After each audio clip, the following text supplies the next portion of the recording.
Hello students. In last lecture we have discussed about Raoult's law in case of liquid solution. उसमें हमने क्या देखा कि यदि दो लिक्विड का सॉल्यूशन है और दोनों लिक्विड क्या है, वोलेटाइल है, तो किसी भी कंपोनेंट का जो वेपर प्रेशर होगा वो किसके इक्वल होगा, mole fraction of that component multiplied में vapour pressure of that component in pure state. Pa equal to X से मल्टीप्लाइड में क्या हो गया, P naught A. Similarly for component B vapour pressure equal to क्या हो गया, उसी कंपोनेंट का मोल फ्रैक्शन मल्टीप्लाइड में क्या हो गया, उसी कंपोनेंट का प्योर स्टेट में वेपर प्रेशर. ये हमने Raoult's law in case of liquid solution discuss किया था.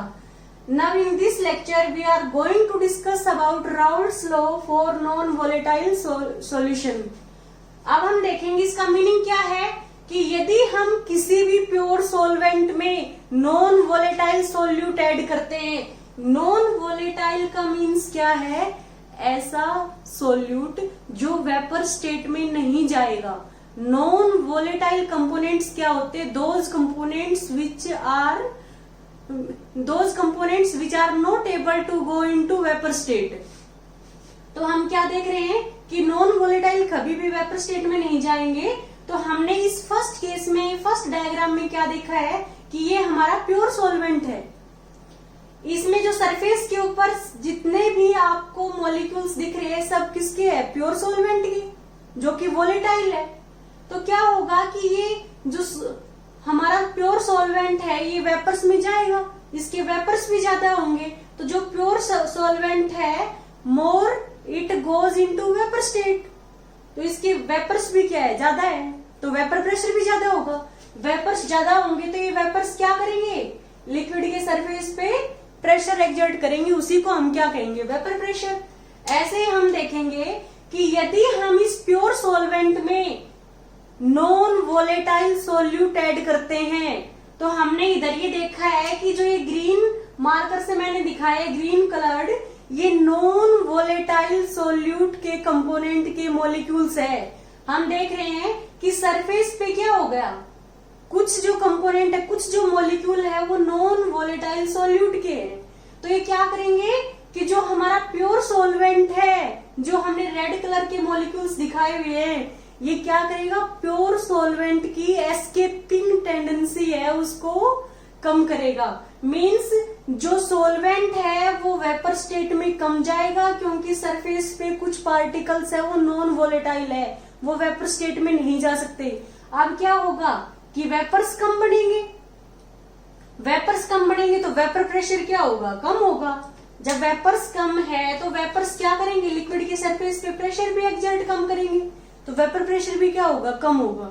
तो हम क्या देखते हैं, प्योर सॉल्वेंट का वेपर प्रेशर ज्यादा होता है. प्योर सॉल्वेंट है वो इजिली वेपर स्टेट में जा सकता है तो उसके वेपर्स ज्यादा होंगे, वेपर प्रेशर ज्यादा होगा. बट यदि हम किसी भी प्योर सॉल्वेंट में नॉन वोलेटाइल सॉल्यूट ऐड करते हैं तो क्या होगा, non volatile solute decreases the escaping tendency of solvent. Means आप जो सॉल्वेंट की टेंडेंसी है वेपर स्टेट में जाने की वो डिक्रीज हो गई, इस वजह से लेस वेपर बने हैं तो वेपर प्रेशर भी क्या होगा, कम होगा. तो जो डिक्रीज इन वेपर प्रेशर हुआ है किसी भी सॉल्वेंट का वो किसकी वजह से हुआ है, नॉन वोलेटाइल कंपोनेंट की वजह से. तो हम इसमें क्या देखेंगे कि सॉल्यूशन का वेपर प्रेशर निकालेंगे. अब सॉल्यूशन का जो वेपर प्रेशर है उसको निकालने का फॉर्मूला क्या है, तो हम देखते हैं कि किसी भी जो सॉल्वेंट का वेपर प्रेशर है वो क्या होगा. तो हम फर्स्ट देखेंगे vapour pressure of pure solvent. Pure solvent का जो वेपर प्रेशर होगा वो क्या होगा, mole fraction of pure solvent multiplied में क्या हो गया, मोल फ्रैक्शन ऑफ प्योर, हमारा क्या होगा, vapour pressure of pure solvent है वो क्या होगा, mole fraction of pure solvent multiplied में क्या हो गया, vapour pressure of solvent in pure state. तो हम क्या लिखेंगे यहाँ पे, मोल फ्रैक्शन ऑफ सॉल्वेंट मल्टीप्लाइड में क्या हो गया, vapour pressure of solvent in pure state, in pure state।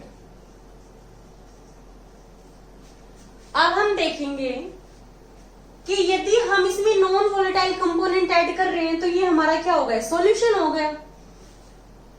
अब जो वेपर प्रेशर ऑफ सॉल्यूशन है,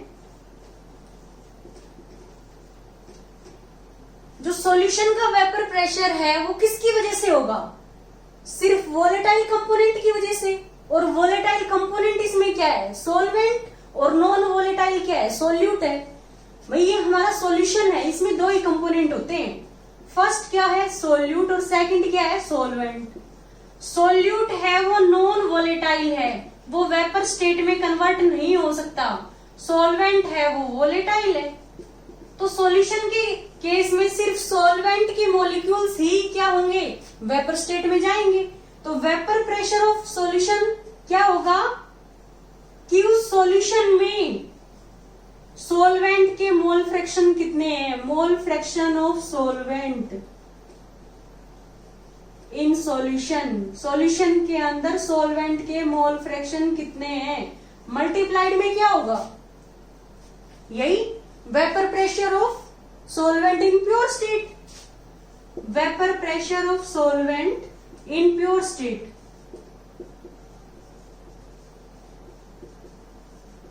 अब हम देखेंगे कि जो वेपर प्रेशर ऑफ सॉल्यूशन है उसको हम पीएस से डिनोट कर सकते हैं। Vapour pressure of solution equal to किसके होगा, mole fraction of solvent in solution. Solvent की जो मोल फ्रैक्शन है मैंने 1 मान लिया, x1। 1 कंपोनेंट हमारा क्या है सॉल्वेंट, और 2 क्या होता है सोल्यूट। जनरली हम क्या करते हैं, जो कंपोनेंट 1 है उसको क्या सपोज करते हैं कि वो सॉल्वेंट है, और जो सेकंड कंपोनेंट है उसको हम सोल्यूट। तो क्या होगा, mole fraction of solvent, mole fraction है तो x से सॉल्वेंट है तो 1x1 हो गया, और मल्टीप्लाइड में क्या हो गया, vapour pressure of solvent in pure state. तो प्योर स्टेट में जो वेपर प्रेशर है उसको हमने पी नोट से डिनोट कर दिया। जो सॉल्वेंट का वेपर प्रेशर है उसको हमने पी नोट से डिनोट कर दिया। अब हम क्या लिखेंगे, ये इधर डिवाइड में आएगा, PS upon P naught equal to क्या आ गया x1। अब हमें पता है कि x1 क्या है, मोल फ्रैक्शन ऑफ सॉल्वेंट, उसको हम कैसे लिख सकते हैं, n1 upon n1 plus n2। किसी भी कंपोनेंट का मोल फ्रैक्शन निकालना है तो उसके नंबर ऑफ मोल्स को टोटल नंबर ऑफ मोल से डिवाइड करेंगे। तो यहां से क्या आ गया, PS upon P naught equal to क्या आ गया, n1 upon n1 plus n2। हम इस इक्वेशन को फर्स्ट मान रहे हैं, आप सपोज करो इसको फर्स्ट मानते तो इसको हमने सेकंड मान लिया। अब देखते हैं कि दोनों ही सेकंड इक्वेशन है उसमें रिएक्टेंट और प्रोडक्ट, सॉरी जो एलएचएस और आरएचएस साइड है दोनों को हम 1 में से माइनस करेंगे। 1 minus PS upon P naught equal to क्या हो गया, 1 minus n1 upon n1 plus n2।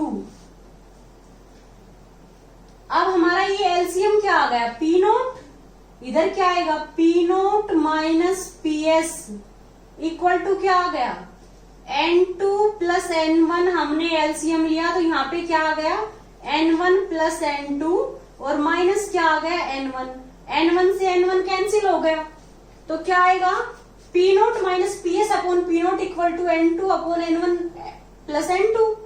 तो हम क्या लिखेंगे, P naught minus PS upon P naught equal to क्या आ गया, n2 upon n1 plus n2।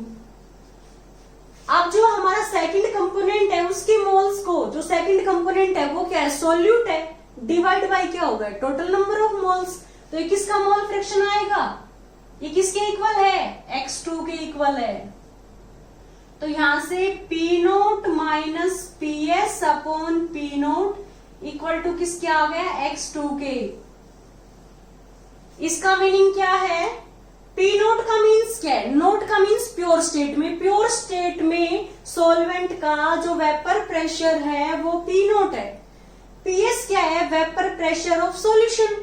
हमने देखा कि जो सॉल्वेंट का लेवल है प्योर सॉल्वेंट का वो कम है लिक्विड का जो लेवल, क्योंकि पहले स्टार्टिंग में लेवल ये था। More and more solvent goes into vapour state, तो लेवल क्या है? जो लिक्विड का लेवल है वो कम हो गया।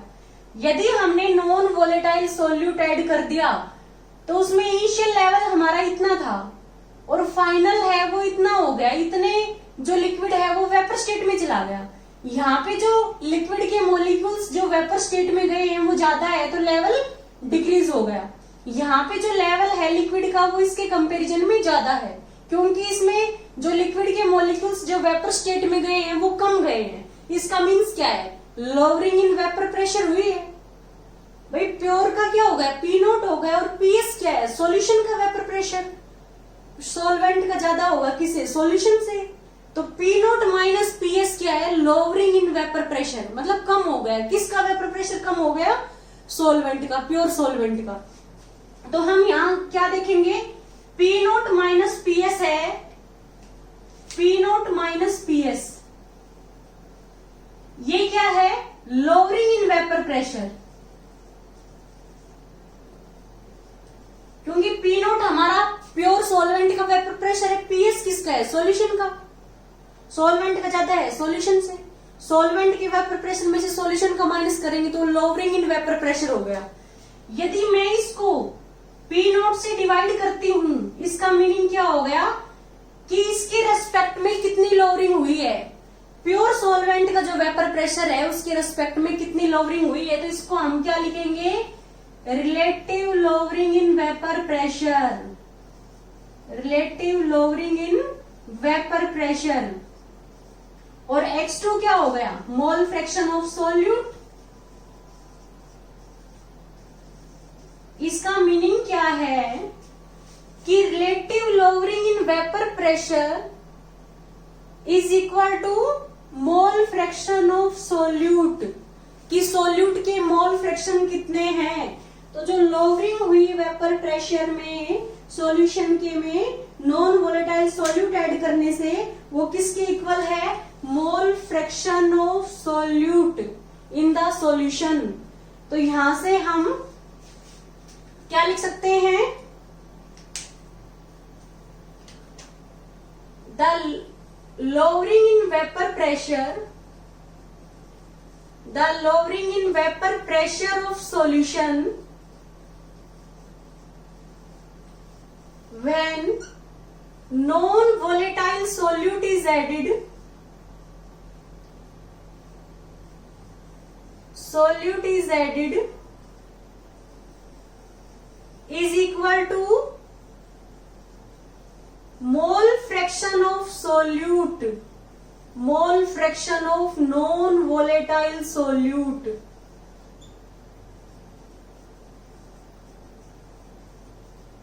ओके, ये हमारा Raoult's law for non volatile solute है और हमने क्या ड्राइव किया है? P naught minus PS upon P naught equal to क्या आ गया? X2।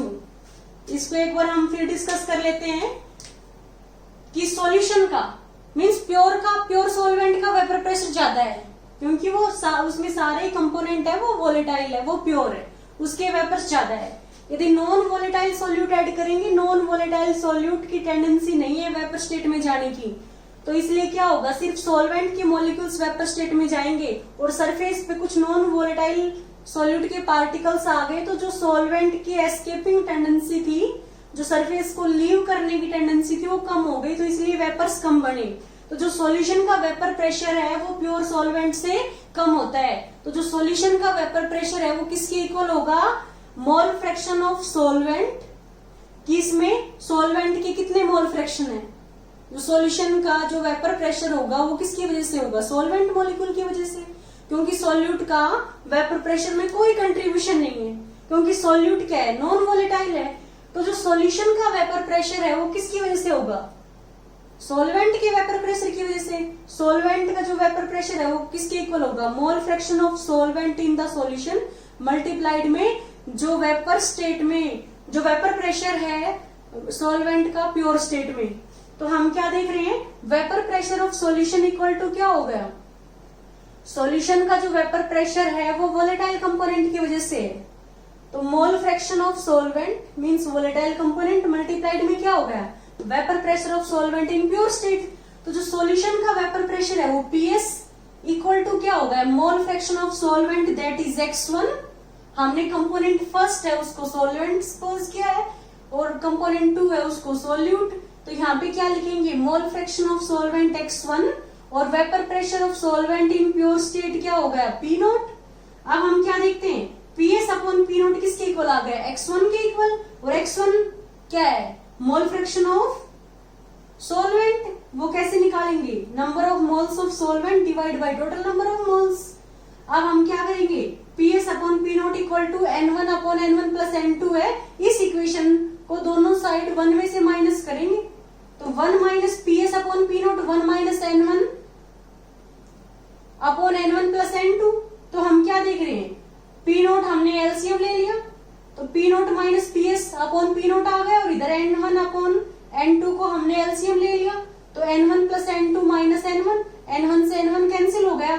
P naught minus PS upon P note किसके इक्वल आ गया, N2 के, N2 upon N1 plus N2 के।